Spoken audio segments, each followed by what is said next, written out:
John Wayne Schulz, a true American cowboy born in Montana and raised in Karnes County, Texas, between San Antonio and Corpus Christi, has his roots sunk deep in country music. He began performing as a young child at rodeos and local honky tonks. Inspired by his mother, who was battling breast cancer, he tried out for American Idol in 2010 and made it to the top 40. A true patriot, John Wayne signed up for the U.S. Marines and became a pilot and a flight instructor. In 2016, American Idol came calling again and invited John Wayne to try out, and once again he made it to the top 40. Sergeant Schulz spent the next 12 months serving overseas in active duty on a year-long deployment. In May 2019, Sergeant Schulz returned home to a hero's welcome and immediately picked up where he left off with his music.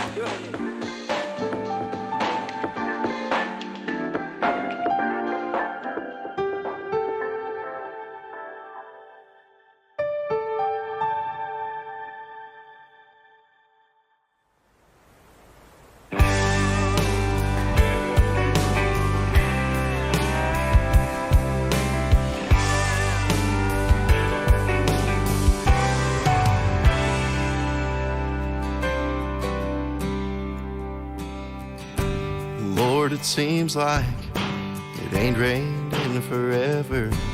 Well, I'd give anything to see a bit of weather. And Grandpa says he's never seen it like this. And if you're listening, I'll give you my wish. Lord, send the rain on down. Let my tears wet the ground. Oh, I'm trying to live the way that I oughta. Lord, send down the rain, that beautiful water.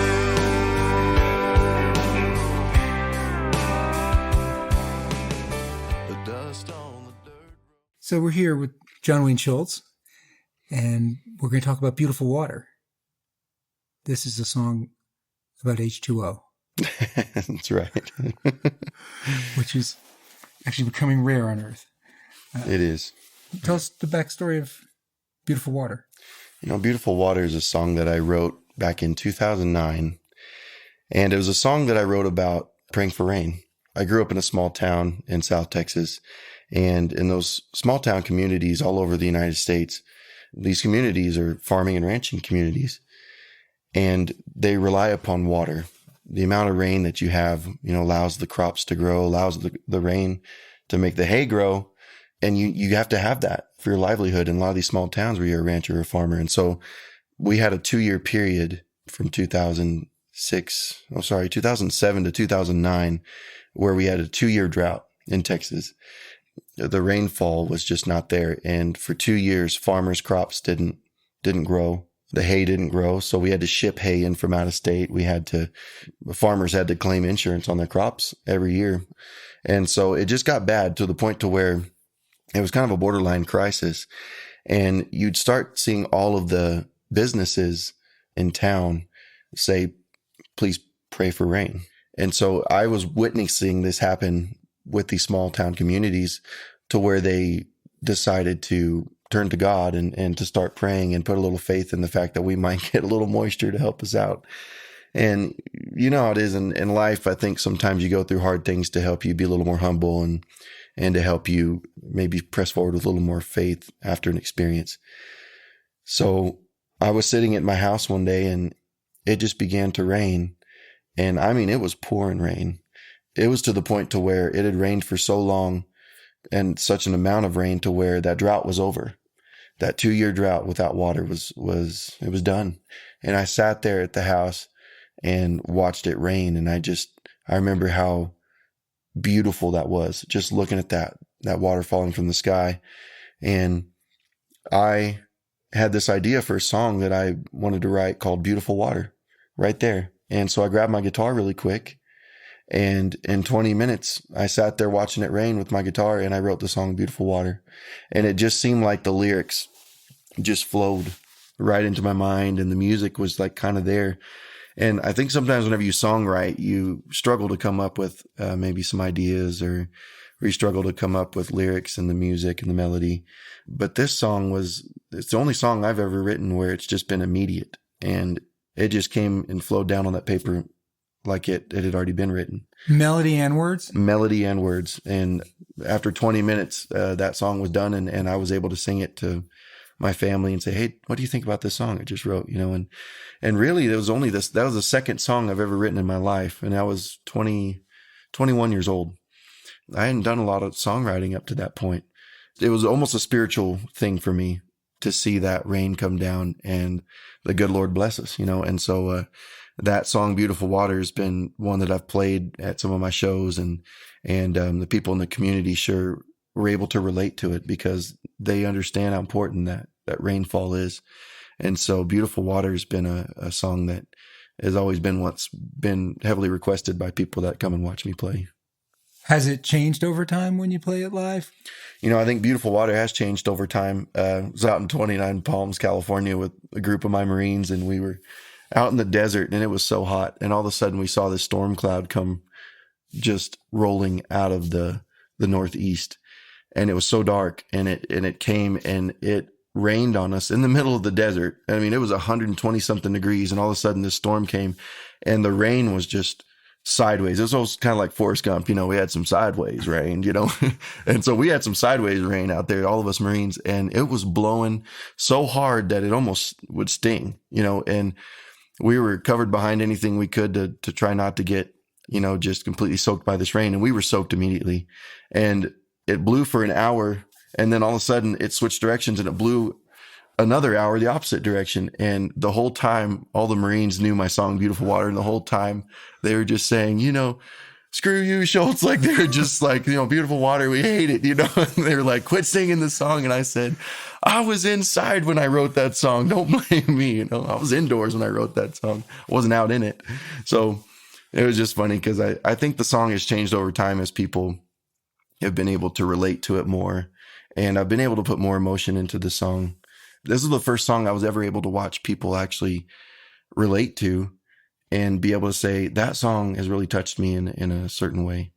You talk about how the song has changed over time. I had someone come up to me one time and said, I'd never been baptized before, and I don't know what religion they were, but they said, I'd never been baptized, but I listened to your song, and I just thought to myself, man, that water that you singing about, I thought you were singing about like being baptized. And they said it really inspired me to want to be baptized. And they went and got baptized and changed their life with that song being a piece of maybe their turning to God. I never thought about Beautiful Water being like in a sense of like, turning to God, or that the water that blesses us, that God can give us, the well of water that's springing up, as they talk about in the scriptures. But I think it's kind of turned into more of a spiritual song over time than it has just a small town song where we just need rain so the crops will grow. It does have faith in the lyrics, faith in God. It really does. You are praying to a God to give us. It really is. It's a song about prayer. And I think whenever I wrote it, I didn't realize how spiritual the song was. I think that I was actually kind of oblivious to how spiritual the song was until I really had other people give me feedback. And I just thought, you know what? Lord, send the rain on down. It's kind of like just kind of more of a thought than it was a plea. And it's turned into more of a plea, the song has. I just can't believe how the music is really turned into kind of an anthem for some people in my small town down in South Texas, especially whenever we're hurting for rain. That was the first song you recorded? Beautiful Water was actually one of the very first songs that it was the first song that I ever recorded that I wrote. So that was kind of an inaugural song for me in that sense too. I lost my mother to breast cancer back in 2011, and I didn't record that song until 2012. It was a year after she passed. And I remember sitting in the studio and we just had listened to Beautiful Water with the full band, and it was complete. The song was done. One take. And well, we had done several takes, right? We'd done several takes, but I just remember sitting there listening to that song once it was done and we'd finished it in the studio with the band, with all the effects that we had put into it that we wanted to put there, with my voice, the backup singers. And I remember having this moment where I couldn't believe I heard that song with a full band. It came to life for me because I had sang it acoustically for so many years there. And my first thought was I picked up my phone to call my mom because I wanted to tell her how excited I was that the song was done and that I wanted her to hear it. And I, just for that split second where I grabbed my phone to call her, I had the realization, oh, she's not here. And I thought, oh man, I wish she was here where I could just call her and tell her, hey, I can't wait for you to hear the song. It's done. I know that she hears it and that she's heard us play it several times, and she loved that song and was very proud of the songwriting that was done on that. Do you remember where you were the first time you heard it on the radio? The first time I ever heard your own music, my own music on the radio. Beautiful Water specifically. All right. The very first time I ever heard the song on the radio was one of my friends recorded it. I guess there's a radio station in Victoria, Texas that actually played it for the first time and said, this is the very first time that John Wayne Schulz will have his original music, played, and it's right here. And they recorded it for me on the radio because I was with my Marines out in the middle of the desert and I wasn't anywhere near a radio that I could listen to music on. And we were, busy doing Marine stuff. And I heard it for the first time on my phone of a recording of the radio from one of my friends. And I just thought, oh, wow, I couldn't believe that it was on the radio. And here I am in the middle of the desert, not even in a place where we have any radio reception. So that was my experience with my first song on the radio was actually being with my Marines and I wasn't able to hear it. Did you take leave from the Marines to go into the studio, or were you a Marine while you recorded it? So I've served in the Marine Corps Reserves for, we're coming right up on 7 years now. So you were in the reserves. Reserves. And so I have basically a civilian schedule until you train once a month, and we just actually got back off of deployment just about 5 months ago. We were overseas for a year, but it was one of those things where I was able to have the time and go into the studio and record everything on my own time. So I was grateful for that. Anything else on Beautiful Water? I think that's pretty much it. Yeah. Let's just be single, willing and able to mingle. Oh, you tell me that I'm perfect, but girl, I don't wanna be. Your heart is aching, and you tell me you don't want me to leave, but my body's saying something, and girl, I just gotta be free. That I'm the kind of man that treats you right, about when summer is nigh. That warm weather takes me to another place and starts to make me think twice. There's nothing I can tell you that you're doing wrong. You're perfect as perfect can be. You're not gonna like what I will tell you now, but it's the best for you and me. Let's just be single, willing and able to mingle. Let's just be single. Is that a breakup line? Is that the best breakup line ever? Or let's just be single.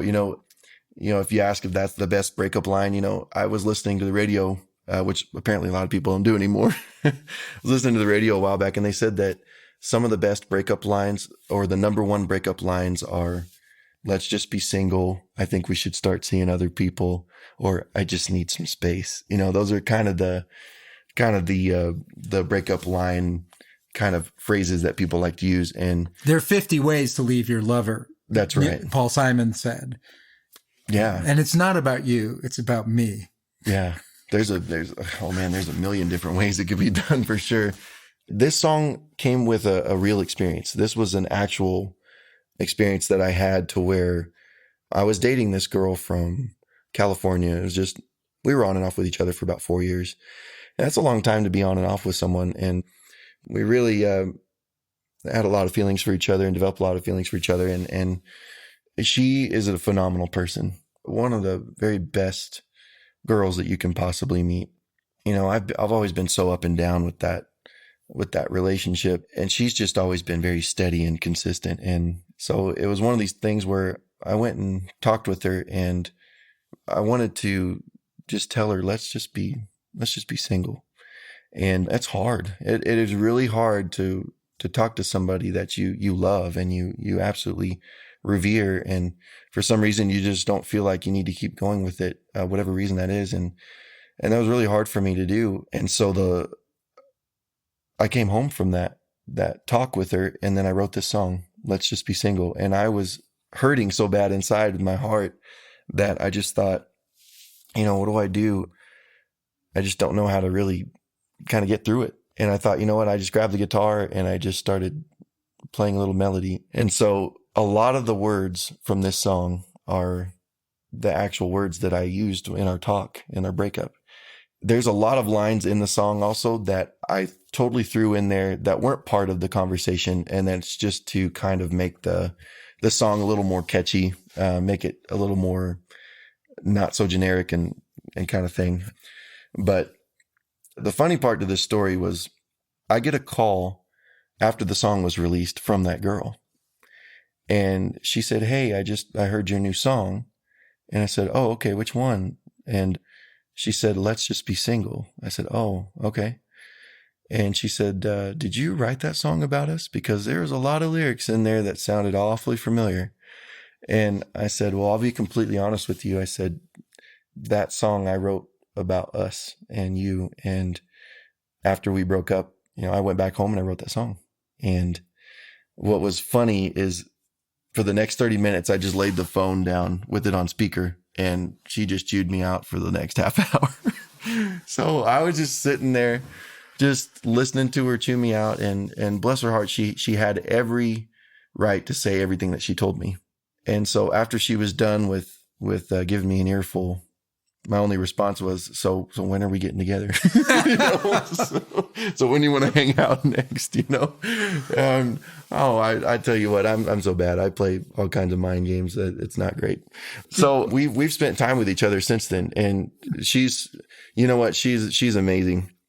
And she's totally forgiven me, luckily, for the whole song and everything. And she's told me, you know, don't write any more mean songs. And I said, yes, ma'am, you know, and a phenomenal girl that's really inspired some fun songwriting.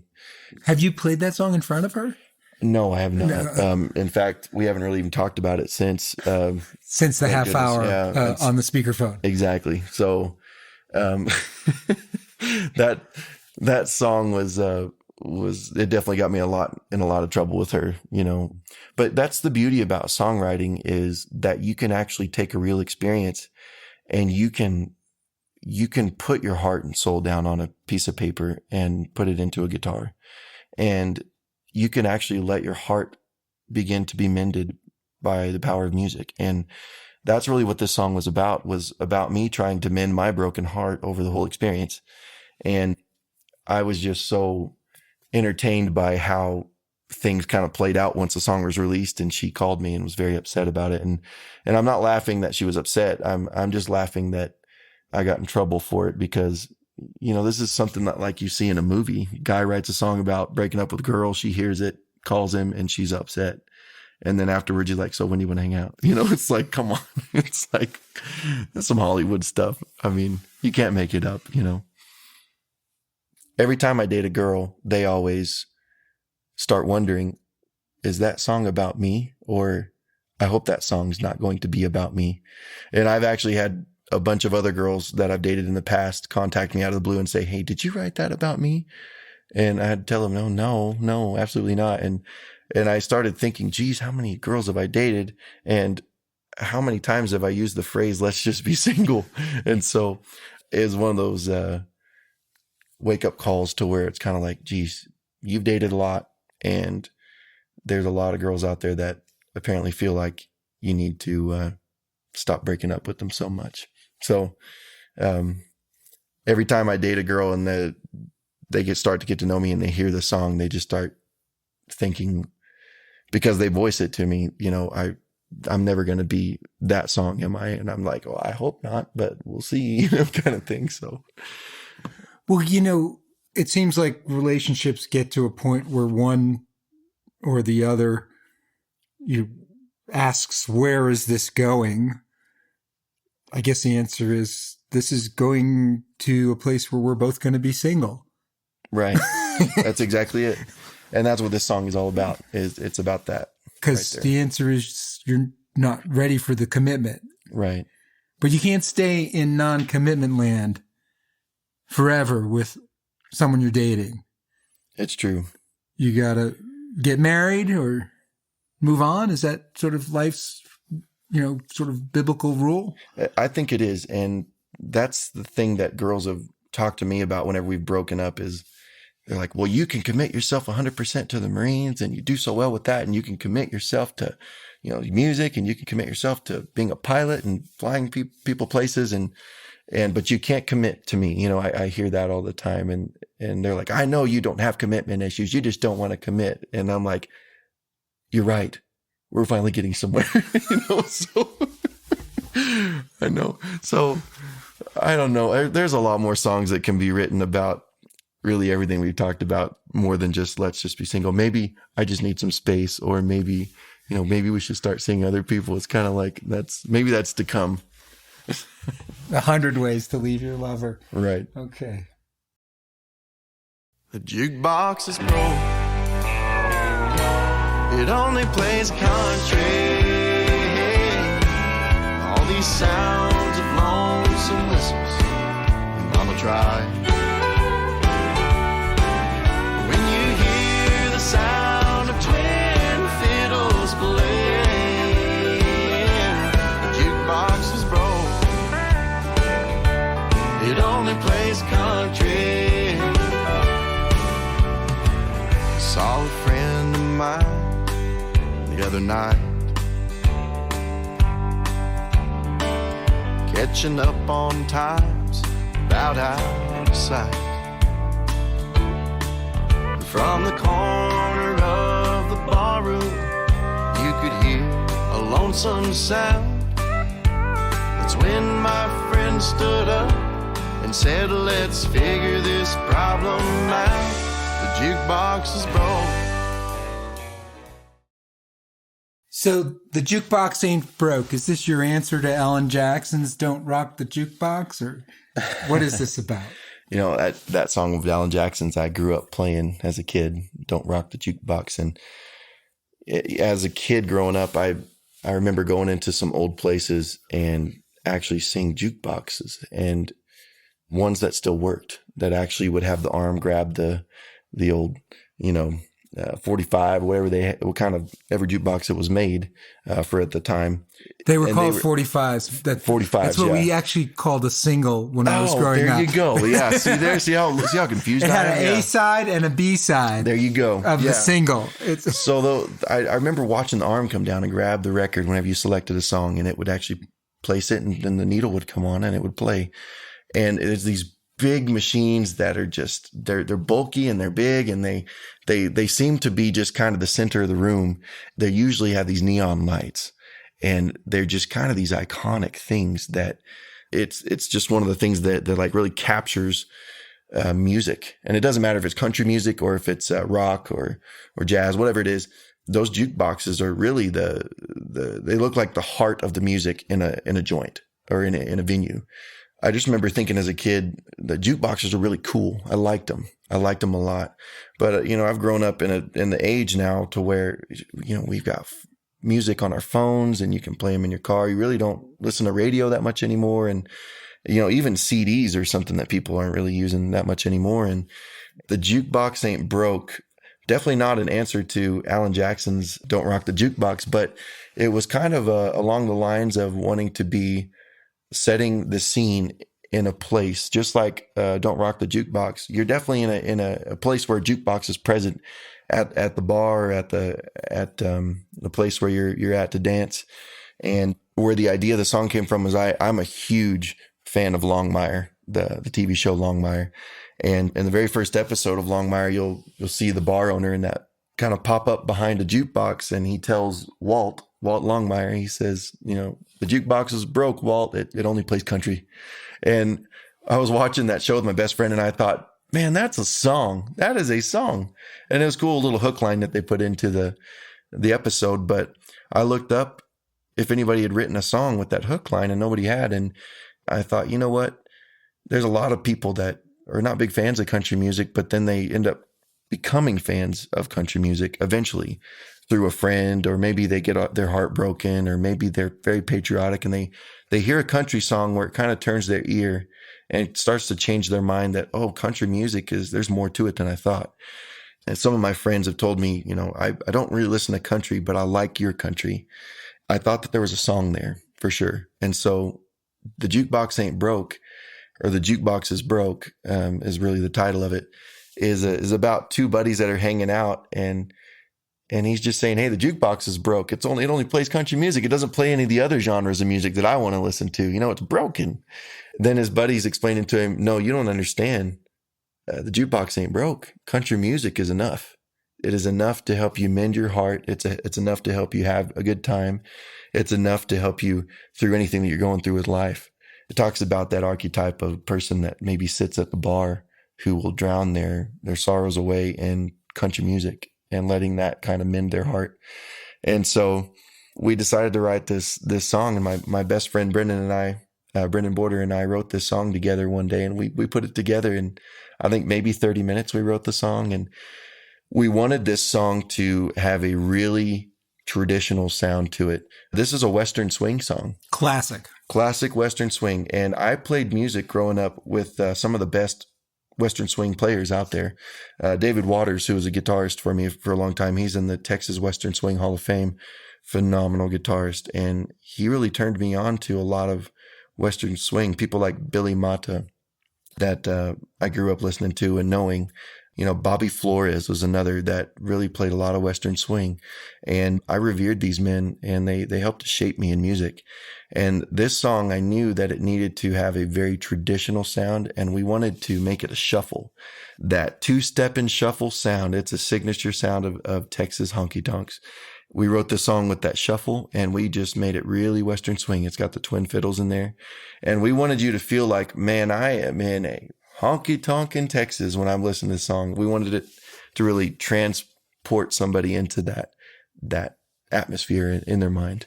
So the two fiddles, very prominent in the song. Tinkling piano keys. There is kind of a saloon kind of sound. Saloon piano. Right.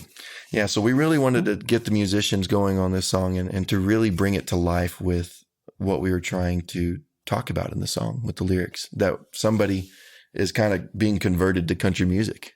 Yeah. So the elements of Western swing, shuffle beat, tinkling saloon piano keys, two fiddles. Twin fiddles, yeah. What else? Is that the core of what you need?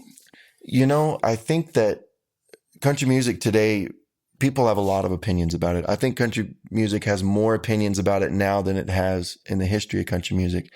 There's been so many different types of genres that have kind of wiggled their way into country. And I think that we've seen country music really have its face changed in the last 10 to 20 years, 2000s and now into 2010 and on to now. I believe that this sound really helps to hold on to the roots of country music.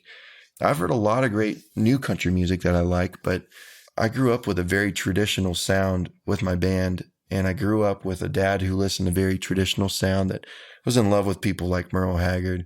I was in love with people like Johnny Cash and, Ernest Tubb and all the guys that are just some of the very, founders and forefathers of a lot of the sound in Nashville.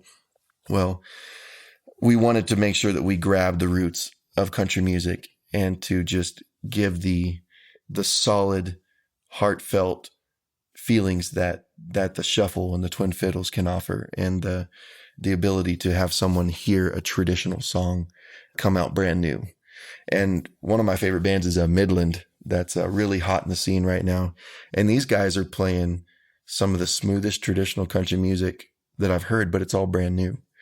It brings a lot of hope to me because I feel like there's not really a place for this song, The Jukebox Is Broke, but guys like them are really busting open the door for that traditional sound to come back into Nashville and to have a place and to be credible.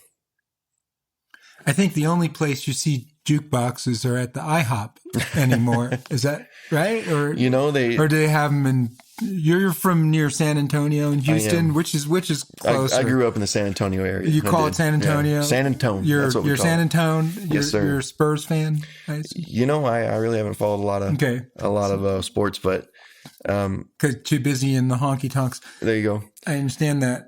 But where you come from, do they still have jukeboxes? There's definitely jukeboxes in a lot of places that I still go to. There's actually a place here in Utah, the Shooting Star Saloon. They've got an old jukebox in there, and we love to go in there and put quarters in that thing and pick the songs. And there's a certain sound off of those old 45s that you can't really hear today. Everything is so mastered and everything is so well produced that you can actually take those old 45s, play them, and you will get a tone and a sound that is just vintage. And I don't believe that it can be replicated very well with the technology we have. It's almost too advanced to give a lot of that fatter sound that the 45s could offer with the mix that they put on those 45s. So sometimes one of my best friends, Travis Bishop, who now plays keyboard for Neil McCoy, him and I would hook up his old record player that he had bought. I don't know if he got it at a pawn shop or somewhere, but we would hook up these old records that we would find at the pawn shop, and him and I would just sit late at night and listen to these old 45 records of these classic songs, like classic George Strait, or we would listen to some Merle Haggard, or we would listen to some of our favorite bands that were recorded on those old vinyl records, and we couldn't believe the tone we were hearing. And I think that that's something that we should really try to incorporate in the newer country music, is trying to get a lot of the older tones that you would hear on those old records to now be a sound that the newer generation can hear, and they can say, wow, that tone came from a long time ago, and it wasn't broke then, and it's not broken now, so why fix it? And that's something that I hope that we can continue to put in my music, is a lot of that older traditional sound. So you go into the studio, how do you select the fiddle players and the piano player and the other musicians for this song? You're going for this vintage classic vibe. And how do you communicate that to them, or is it just in their blood? One of my good friends that runs a studio out in Tyler, Texas, I told him about what sound I have. And I actually recorded the songs in my own little studio, and I played each instrument in my studio to try to give a little bit of the sound I'm going for. And whenever he heard it, he said, I understand exactly what you're going for. And he was able to actually select the players from around Texas that he believed would be able to give me that tone and give me that sound. And so we essentially handpicked the people that we wanted for these songs, and boy, did they deliver. And I was very happy with what I heard. And I think that's an important thing, that whenever artists want to go to record a song, they need to have the right musician to play that number. Brent Mason's one of the best guitarist to ever live, and he's one of the top guitarists in Nashville, and he's on so many different people's records, and they want that tone, they want that signature sound that Brent Mason can offer. And when you hear him play, you know that's Brent Mason. So what is it about it that sounds like it? I know exactly what you're describing, but it's a guitar. Is it the type of guitar he's playing, or the style, or how he's a combination of everything? It's a good question. Every guitarist has their style. Yeah. Like whenever you hear Santana play, Eric Clapton, Stevie Ray Vaughan, you can recognize their playing. They have a certain tone and they have a certain voicing in their guitar that really puts a stamp on them. It's there. You can hear it. Brad Paisley, anytime I hear it, I could pick his guitar out of anywhere. I just know his tone, and I love that you can almost hear Brad Paisley in that tone. This sounds like a twang, an American twang to me. And then maybe that's a classic Western swing vintage component, is that American twang. But The combination of the elements is beautiful. The twin fiddles, what is it? What are you looking for when you have two fiddle players playing? What is it about, two versus one, that you're trying to expand the sound of that? What are you looking for there? Whenever you put twin fiddles together, in my opinion, it's really hard to not make it sound like country. It's one of those things where you are able to bring to life a certain emotion with those twin fiddles. I listened to Faded Love as a kid, which was a song that had been around for decades before I was ever even a thought. And in Faded Love, you hear these twin fiddles play. And I remember the captivating ability of those twin fiddles, that I was just drawn to that sound. And first off, a fiddle's got its own tone, but when you put two together, boy, it's almost like you're hearing two hearts cry to you, in a certain sense. And I felt like having twin fiddles on this song would be able to really bring forward the emotion of traditional country music that it has to offer. And it's almost signature, especially in Western swing. Twin fiddles were just, that is kind of the bread and butter right there. It's your meat and potatoes. And people just love to listen to the fiddle. Even Alabama said, if you're going to play in Texas, you got to have a fiddle in the band. And they're so true. You got to have that tone because those people want it and they love it. You use the feeling of lonesome in the song. That seems like a classic vintage idea. Yeah. Talk to me about being lonesome in a song. With all the songwriters that you've been able to get to know and interview and have on your show, I think that they all can concur that being lonesome is one of the best places you can be to have creativity. And I think you need to take those opportunities when you're heartbroken or whenever you're sad or you're lonely to make it a creative experience or a creative opportunity. And in my life, I feel like I've missed out on a lot of opportunities where I was heartbroken and I could have written some great music, but I kind of chose to not do that. And I regret it. And now that whenever I feel a certain emotion if I'm going through something in life, it's amazing to me how much emotion inspires songwriting. I'm sure you can agree with me that real experiences in life make the best songs. And you love hearing the backstory to songs, mainly because you understand there's more to it. Where did this song come from? That's what I ask myself whenever I hear songs is, I would love to hear the backstory to that song because somebody went through something and they had a certain emotion going on and they were able to write this tune. And I would love to know the backstory. To me, that is the most satisfying thing with songwriting, is that you can literally help someone else feel your emotion or help someone else get through their hard time because you can now allow them to relate to you. And they say, man, I understand exactly what that guy's saying in that emotion. And I'm right there with them. So there's a evolution of the protagonist in this song. Right. Tell me what happens to him in your head. The story of the song, the guy that is saying, hey, the jukebox is broke, it only plays country, he becomes converted to country music by the end of the song. And he realizes, holy smokes, this genre of music, it speaks to me. It's patriotic. It can heal a broken heart. It can relate to me. It can drown my sorrows. And it can help my heart cry whenever I've been, just completely broken up with or relationships ended.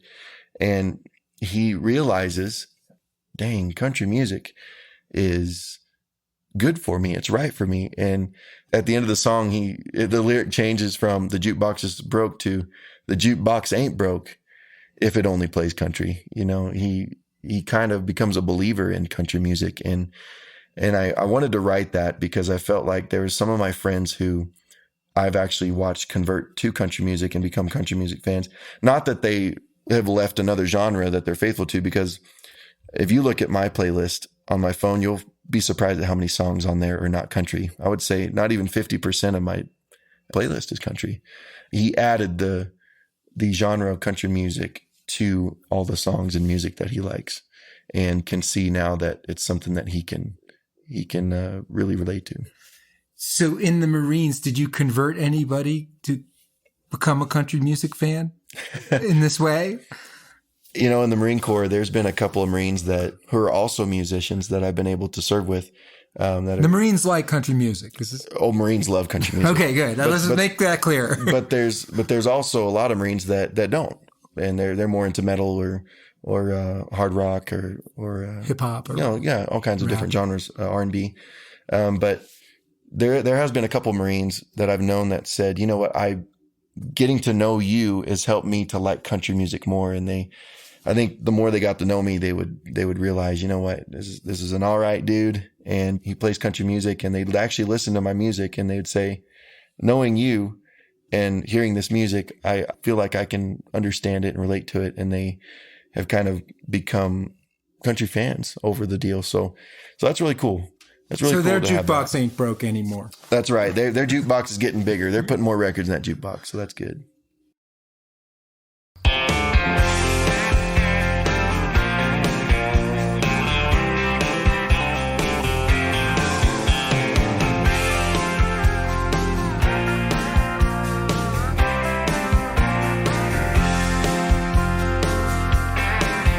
Well, he's up with the sun every morning, packs his lunch, he's out the door. 3 young kids and a lovely wife, working hard just to give them more. He's had long days in a beating sun, sweating with a big old grin. Calloused hands and a humble heart, he'd wake up and do it all again.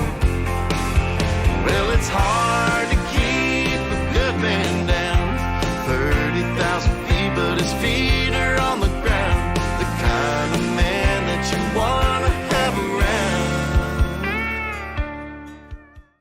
around. So my good friend Pete, who I wrote Hard to Keep a Good Man Down for, he was actually riding in a truck on a ranch down in South Texas, and he was looking at it with a real estate agent.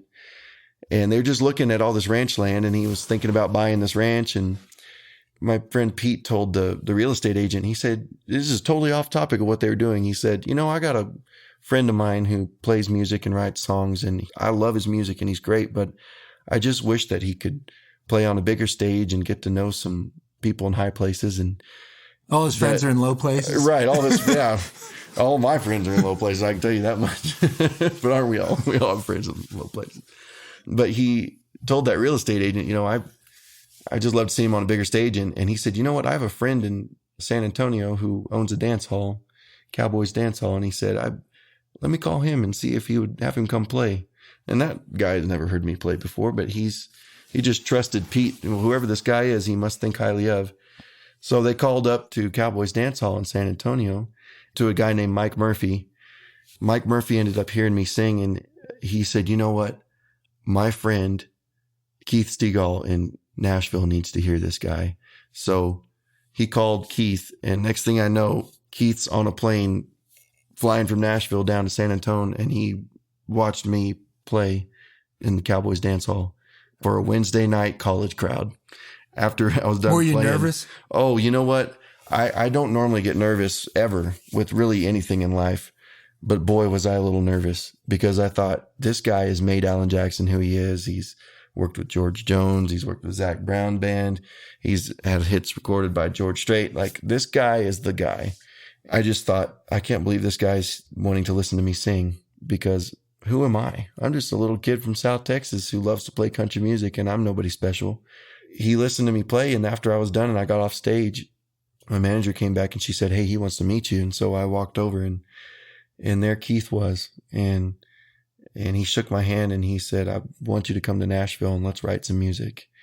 Let's get your feet wet. And I couldn't believe it. I couldn't believe that he invited me to do that, because I thought about all the other talented people I've seen in my life that's very worthy of that invitation. It's an amazing thought that with music, you never know what's going to happen. I've always been the kind of person where I've never had the mentality of, I'm going to do music full time, because That's the dream. I'm the kind of person that's like, nope, I'm not going to put all my eggs in one basket. I'm going to become a pilot. I'm going to serve in the Marines. I'm going to learn how to train horses. I'm going to make sure I have several different ways that I can make money. And besides Uber driver. Right. So, yeah, maybe I can do that. But I wanted to make sure that I was able to support and take care of a family one day, because that's my number one. A lot of people ask me, what's your number one dream? And they would guess that it's music. My number one dream is to be a good husband and a good father. And if I don't accomplish that in my life, I haven't accomplished a thing. And so music is just something that I've always thought, if it can be an opportunity, the Lord wants me to do this, then I'll give it my best shot. And so I've done everything that I can possibly do, Doug, to not have a career in music, but it keeps coming back to me. I literally tried not to do it, and I can't keep it away. And so you've been on American Idol twice. I've been on American Idol twice. I did that for my mom. I would have never done that on my own. I did that as a favor to her. So tell me, what did you play at your American Idol tryout? What did I sing? Yeah. I sang a song called Believe by Brooks and Dunn. And which was really neat, because after I had sang that, they had actually posted on their Facebook page and Instagram, check out this awesome rendition of Believe by this guy on American Idol. And I was over the moon. I couldn't believe that they posted that on their social media account, that people should go listen to me sing Believe. And I thought, oh my gosh. And I just thought, no, I'm not worthy of that, but how cool was that? And who were the judges there? On both seasons, I'll tell you all the judges. The first season was Randy Jackson, Steven Tyler, and Jennifer Lopez. And then the second time I was on American Idol was Jennifer Lopez, Harry Connick Jr., and Keith Urban. So why did you do it a second time? American Idol had sent me an email and let me know that they were doing the last season. It was the finale season of American Idol on Fox Network. And so they sent me an email and said, hey, let's, we're doing the final season. If you want to audition, we'll put you through all the early auditions and get you straight to the judges if you want to do it. And we want to make the last season the best season.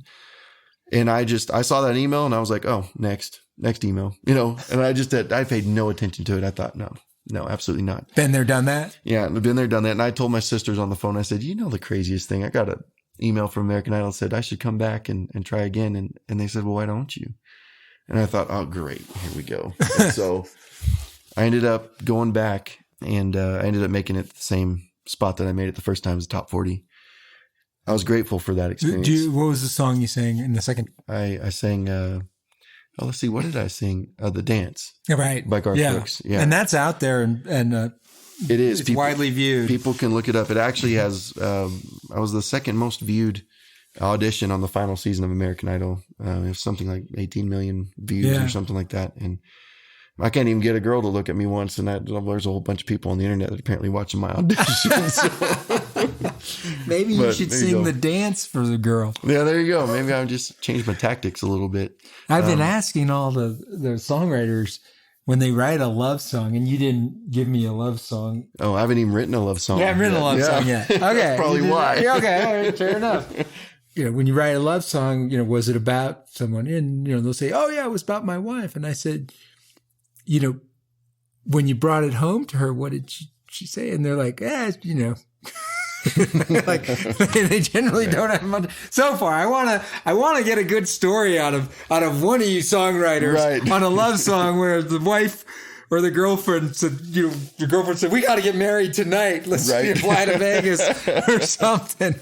Oh, I've had a couple of those that I haven't written a song about it. Maybe you just inspired me. Maybe we should write a song together. A love song together? About going to Vegas. To get married in the Chapel of Love? That's exactly. Get Married by Elvis. Yeah. There's a song in there somewhere. I'm always Elvis on Halloween. Are you really? Oh yeah. And then I do my own impression of the king, That's great. Do someone told me this, that there's 80,000 people on their IRS filings who file as their occupation Elvis impersonator. 80,000. 80,000. Boy, that's if you don't know, there's a lot of Elvis impersonators out there. You're kidding me. I think it's a joke, or it might not be true. I was going to say, I don't even think there'd be. I wouldn't even guess that there's 8,000. But a lot of people don't really have a job. So what are you going to write? And they write Elvis impersonator as like, I think a gag or something. Cause there can't be that many Elvis impersonators. That's a lot. I actually started writing a play called Camp Elvis. Oh, wow. Where you go to Vegas. It's actually a movie that I was writing. You go to Vegas and learn how to be an Elvis impersonator. Oh, and it's called Camp Elvis. No kidding. And and they train you, and like everybody goes out and you know, on the strip, and it's kind of like, and then The Hangover came out, and then so they kind of did that. Yeah. So do you have one of those nudie suits with the cape and everything and all that?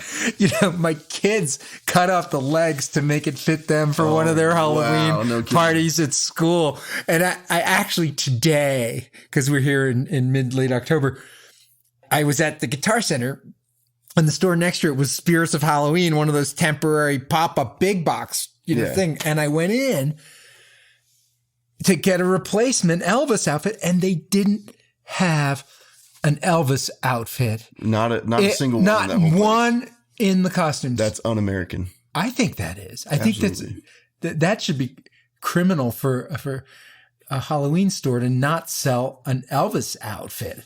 That's like one of the most number one like Halloween costumes you would find. Like, here's the most like in San Antonio. I would say anywhere in America. The most typical thing you'd find is like, okay, what are we going to look at? We see a ghost, we see a pumpkin. There's an Elvis outfit, and Michael Jackson's next to it with a glove and you know the red sequin shirt. Exactly. Maybe there's fewer Elvis impersonators today. Wow. Maybe so. Than there used to be. Maybe so. Maybe everybody quit and now they're... Maybe over in Asia, there's probably a ton of them there. Who do they impersonate now? That's Michael Jackson, I guess, you know. I've seen quite a few Prince impersonators. The Prince impersonator. Yeah, that's he's the new Elvis. Yeah, he is the new Elvis. People like to dress up like him. And, yeah, Purple Rain stuff, you know. Big collared stuff. Yeah. Well, thank you so much. This has been a true pleasure, and I look forward to hearing you play. Oh, man. Doug, thank you so much. You're a wonderful man. And you are too. Thank you for giving us a chance, us songwriters, to have our voices be heard with some of the songs behind, or actually some of the stories behind the songs. And that's a phenomenal thing.